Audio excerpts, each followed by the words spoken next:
here's your 4. I'm so excited that you're here. I'm going to show you a few things that we love to use in kindergarten. So if you pan over to this side, we have some classroom jobs. Not foreign to most teachers, but well loved in our classroom.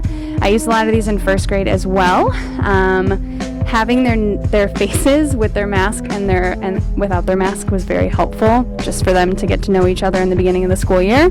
So we shuffle these around a couple times a quarter, and they love it. It helps them take ownership a lot of their space in their classroom. So moving around, come with me. Let's see, I'm trying to look for things that are specifically SEL-y. Well, I really value having their pictures on things. So one of the things we did in the beginning of the year, got this idea from Ms. Needleman, shout out to you. I pared it down a little bit for kindergarten, but talking about what their favorite thing is. We did a student of the day or 2 students of the day every day. We practiced writing their names together. They got to draw the picture. I helped them write the word. And we're leaving these up all year. The kiddos said they didn't want me to take them down, which means that they love to look at them, and they use them a lot to write each other notes, which is super cute. And then we've got some student artwork up here. This was us practicing our names in the beginning of the year and practicing some of our math concepts with shapes. Part of the reason that I think it's important to have all their beautiful work up is just to make them proud of where they get to learn. And I've got my little proud corner. Actually, that picture in the corner over there is from them writing down all the names of their friends during free choice time, and they got them from the wall. They were super proud of it. So, let's see. If we walk around this way, it might be hard. We'll figure it out. This table a little bit. This classroom's really big. Just kidding, it's really small, but we have a lot of character. Okay, one of the things we love to do is our morning meeting. So morning meeting is super important to all of us at Pulaski, as you all know. This is like a responsive classroom format. Every morning we start the day before we do any of this with Calm Classroom. So we've memorized like 8 to 10 that we generally know, and the kiddos sometimes lead it, I sometimes lead it, just depends on the day. One of their favorite is Bell Focus. It's the classic from Calm Classroom, so I'm sure you all know it. And then just the morning message. There's some literacy components. It's bilingual, so we do it in English and Spanish every day. And then incorporating some voting or some way that they can put their ideas all together on the board. We do at the bottom, like a question of the day. We follow the format up here. I somehow still have to use this almost every day, where I'm like, okay, what are we doing? Calm Classroom, greeting, sharing, group activity, and the morning message, just in case anybody. And the math meeting is in the afternoon, which is actually another way that I think really allows them to feel confident about their learning, and it also makes it so that all ability levels can access the content. All right, let's move over this way. Always have books available for them to read that reflect lots of different students' experiences and cultures. Let's see, I'm trying to find anything on this wall that we love. Up here, we just started this recently. We've had shockingly a lot of kids out and in the classroom. This week we practiced some yay and awe. This week and last week, yay and awe. So if they do something awesome, I'll give them a whole bunch of points for yay, we lined up really well.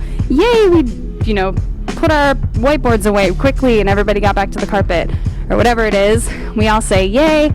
If there was something that was egregiously bad or we really need to work on, we say ah. If they get 5 points, they get 1 letter. So obviously they figured out that it's extra choice time. I also did this with sounds because we're practicing letters don't always. Anyway, that's a kindergarten thing. Anyway, and then we talk about the mood meter a lot, which is related to the zones of regulation. So zones of regulation is just a different way of formatting the same colors, so red, yellow, green. We talk a lot about how we feel after Calm Classroom in the morning. And then up here on the TV, I have one of our favorite parts of the day after lunch and recess, things are a little loco. So we always lay down, find a spot in the classroom, and do a mind Yeti, which are amazing. Got them from this resource was introduced to me from Miss Allen and the Nora Project. So I'm very grateful for it, and it's amazing guided meditations. Moving over this way, we have the not so fancy schmancy but super effective regulation station, formerly called the Calm Corner, but I very willingly adopted the regulation station terminology because it's a much better way to describe it, because it's not always a place where you go when you feel calm or to get calm. Sometimes I had a little kiddo whose hamster died yesterday, and he came in feeling really bummed, and I told him he could come sit over here anytime. He came over here a couple times yesterday and just practiced with the breathing ball. This one's from Miss Halliday. Miss Halliday, you're amazing. Also, Monstruo de Colores, The Color Monster, was a book that we talked about a couple years ago that is over there on the window. I don't know if you want to pan back over there, but it also is about feelings and colors and how when you're all mixed up, you don't feel so good. So separating those feelings into their separate places is really effective to make us feel better as humans. So a lot of this is bilingual. The majority of my students speak English most of the time, but some of these prompts do help in Spanish as well. Obviously, we have the zones of regulation. We all learned about that from Ms. Echeverria and Ms. Chopra. And trying to think of other things that we use in here. I'm sure this was something we talked about when we were talking about Martin Luther King. Just anchor charts. And then anchoring, I think this is something a lot of people do. I got this idea from Ms. Nadelman too. All of our IB learner profiles are related to a book or a read aloud. And I reference them a lot because it's easier for them to remember where they learned about this specific characteristic. So Kamala and Maya's big idea is a really great one about Kamala Harris and Maya, her niece. Anyway, however they're related, can't remember. It's a story of the two of them writing a letter to build a playground with their family. If you know the book, or in their apartment complex, doesn't matter, you can read the book. It's about being good communicators and sharing your ideas, and they're really persistent in the book, and we talk about how we need to be good communicators in the classroom all the time. So these are all a bunch of ideas or books that we use. This one I got from Miss Needleman too, Lucy Walker, Non-Stop Talker. Lacey Walker, it's one of my favorites, about being reflective. It's just an easier way to incorporate IB characteristics because they can be kind of obscure for the younger kiddos, but you could scale it up and change it for the older kids too. And let's see, we use this a little bit. This was also left over from the Nora Project. The Peace Talks, I had this one laminated from when I was teaching in first grade. So just walking through when you have a hard time with something or someone. Step one, what do? We breathe, we use our I statements, we restate how we're feeling, how you feel, just kind of, it doesn't always go exactly this way, but I typically tell them, get through a couple of the steps and talk about how you're feeling, what's the solution, and how are we going to move forward. So there's some little visuals on there as well. One thing I missed, we don't use all the time, there's a little visual schedule in the front that's very helpful. It's black, and it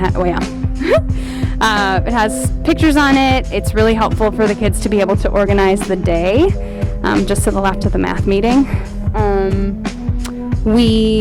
It's nice for younger kids to be able to kind of go through and know what's coming and what's ahead, and also diverse learners when they feel like the day is getting really long, just to kind of know what to look forward to.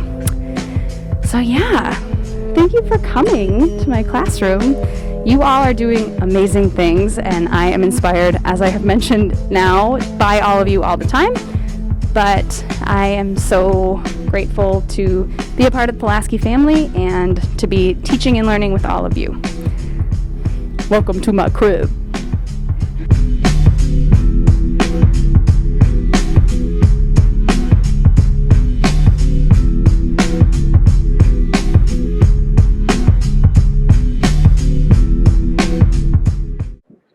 Hi, I'm Valentina. Today we'll be talking to Miss Keene. How are you today, Miss Keene? I'm great. Thank you, Valentina, for coming. I'm Miss Keene. We're here to ask you some questions today, Miss Keene. Let's start off with, why do you love teaching? Oh man, it's the reason that I come here every day. There are a lot of things that are super hard about teaching, as we all know, and especially this year. So shout out to all the teachers who are watching this, because you are all amazing. We are all amazing.